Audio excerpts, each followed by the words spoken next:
Bahkan, ketika astronot berada di ruang angkasa, mereka harus memakai pakaian khusus karena kadar oksigen yang sangat sedikit. Kids, jika kita melihat burung di langit sangat terlihat kecil karena mereka bisa terbang tinggi. Namun ternyata burung memiliki batas tinggi untuk terbang, kids. Kira-kira apa penyebabnya ya burung nggak bisa terbang hingga ruang angkasa? Yuk kita cari tahu. Sebelum kita lanjut videonya, jangan lupa klik tombol subscribe dan tombol loncengnya ya. Seekor burung dapat terbang dengan menerapkan prinsip Bernoulli. Prinsip Bernoulli menyatakan bahwa seiring udara bergerak di sekeliling sebuah benda, gerakan udara itu menciptakan tekanan pada benda. Ruang angkasa merupakan ruang hampa udara yang penuh dengan kekosongan dan hampir nggak ada materi yang dapat kita temui. Dengan kehampaan yang ada di ruang angkasa inilah menyebabkan tekanan di sana menjadi sangat rendah. Berdasarkan How Things Fly, burung nggak bisa terbang di ruang angkasa yang hampa udara.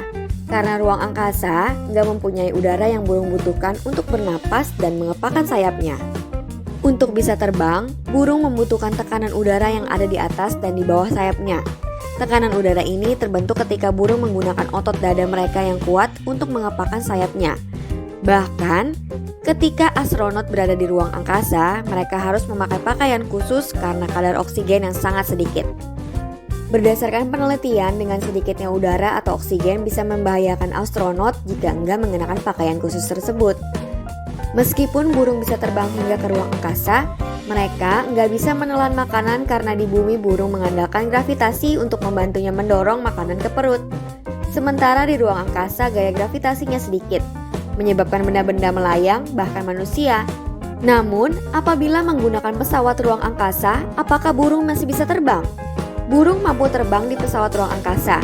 Mereka perlu mengepakkan sayapnya lebih keras dan lebih banyak di awal dibanding ketika terbang di bumi. Kepakan sayap tersebut berfungsi untuk membangun dan memperlambat kecepatan terbangnya. Meskipun burung nggak bisa ke ruang angkasa, namun burung bisa terbang jauh hingga ribuan kilometer karena melakukan migrasi. Ada sekitar 10.000 spesies burung dan setengah dari jumlah tersebut dapat bermigrasi. Yang paling terkenal yaitu burung Godwits, yang berhasil menempuh jarak hingga 12.000 km antara Alaska dan Selandia Baru selama 11 hari. Nah, itulah alasan kenapa burung nggak bisa terbang hingga ke ruang angkasa berdasarkan beberapa sumber. Sekarang kita cari tahu fakta menarik cara burung bermigrasi. Migrasi terlama di dunia. Kids, pernah melihat migrasi burung secara bersamaan di udara? Migrasi burung atau perpindahan dari satu tempat ke tempat lain, baik dalam kelompok kecil maupun kelompok besar. Kegiatan ini dilakukan hampir semua jenis burung yang dapat terbang dan bisa berlangsung selama 11 hari. Dalam waktu tersebut, sekelompok burung tetap terbang hingga menemukan tempat tujuannya. Tiap tahun, ribuan burung melakukan perjalanan udara untuk melakukan migrasi. Momen ini menjadi salah satu wujud keajaiban alam. Yuk kita bahas bagaimana cara burung bermigrasi. Sebelum kita lanjut videonya, jangan lupa klik tombol subscribe dan tombol loncengnya ya. Berlangsung pada malam hari.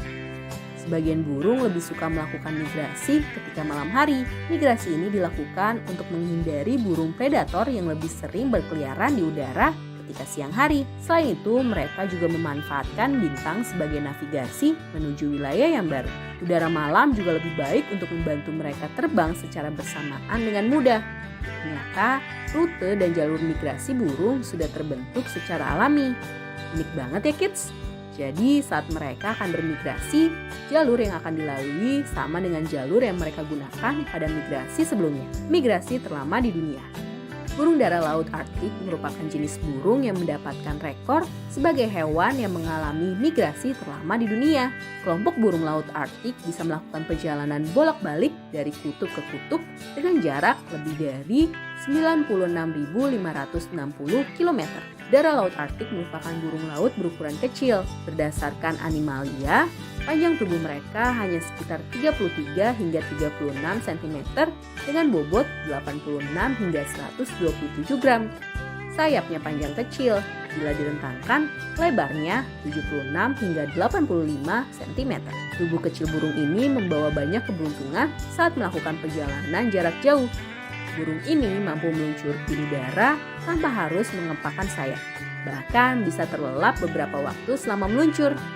Dengan memanfaatkan arus udara, daerah Laut Arktik bisa menghemat energinya selama perjalanan. Daerah Laut Arktik tinggal dan bersarang di wilayah dekat Kutub Utara. Mereka berkembang biak saat musim panas. Tepat ketika anaknya tumbuh cukup besar dan mandiri, keluarga burung ini akan terbang bersama-sama ke arah Kutub Selatan menjelang musim dingin. Mereka akan menghabiskan musim dinginnya di Kutub Selatan saat musim panas tengah berlangsung di wilayah ini. Daerah Laut Arktik bermigrasi untuk mengejar sinar matahari. Seperti yang kita ketahui, daerah kutub mendapatkan sedikit cahaya matahari saat musim dingin berlangsung. Selain untuk menghindari temperatur dingin, daerah Laut Arktik juga bermigrasi untuk bisa mencari makan lebih mudah. Penguin merupakan salah satu jenis burung yang nggak bisa terbang. Kebanyakan penguin hidup di daerah dingin seperti Antartika. Walaupun nggak bisa terbang, penguin merupakan perenang yang andal. Salah satu jenis penguin yang hidup di Antartika yaitu penguin Adelie. Jenis penguin ini bertubuh mungil dengan mata bulat berwarna hitam. Penguin Adelie juga melakukan migrasi melalui jalur laut Antartika yang dingin dengan jarak hampir 12.800 km. Walaupun penguin Adelie merupakan jenis penguin yang memiliki tubuh paling kecil di antara semua penguin yang tinggal di Antartika, penguin ini dikenal sebagai penguin yang pemberani. Mereka nggak takut dengan hewan yang memiliki tubuh lebih besar. Penguin ini juga berani menyerang predator-predator yang ingin memangsanya. Mereka memanfaatkan siripnya untuk menyerang musuh, jenis burung yang dapat bermigrasi. Di bumi ada sekitar 10.000 spesies burung dan setengah dari jumlah tersebut dapat bermigrasi. Di belahan bumi bagian utara terdapat banyak burung migrasi dengan jenis paling beragam. Yang paling terkenal yaitu burung godwit yang berhasil menempuh jarak hingga 12.000 km antara Alaska dan Selandia Baru selama 11 hari. Sedangkan burung great snipe bisa menempuh jarak 6.700 km dengan kecepatan 96 km per jam. Burung migran tercepat ini biasanya melakukan perjalanan migrasi antara Eropa dan Afrika sub-Sahara. Bagaimana burung tahu tujuannya? Ternyata burung bisa menentukan arah tujuan dengan memanfaatkan benda-benda alam. Contohnya langit, posisi matahari, bintang, dan bulan. Burung-burung memiliki cara unik yang masih belum bisa dijelaskan. Mengapa mereka pandai dalam hal navigasi, bahkan tanpa menggunakan teknologi GPS seperti manusia. Ternyata burung hebat banget ya kids, bisa terbang tanpa GPS. Kalau kita pergi ke suatu tempat yang baru tanpa GPS, kira-kira nyasar nggak ya? Sampai di sini dulu ya videonya. Jangan lupa like, komen, subscribe, dan share ke teman-teman lainnya ya kids. Bye-bye!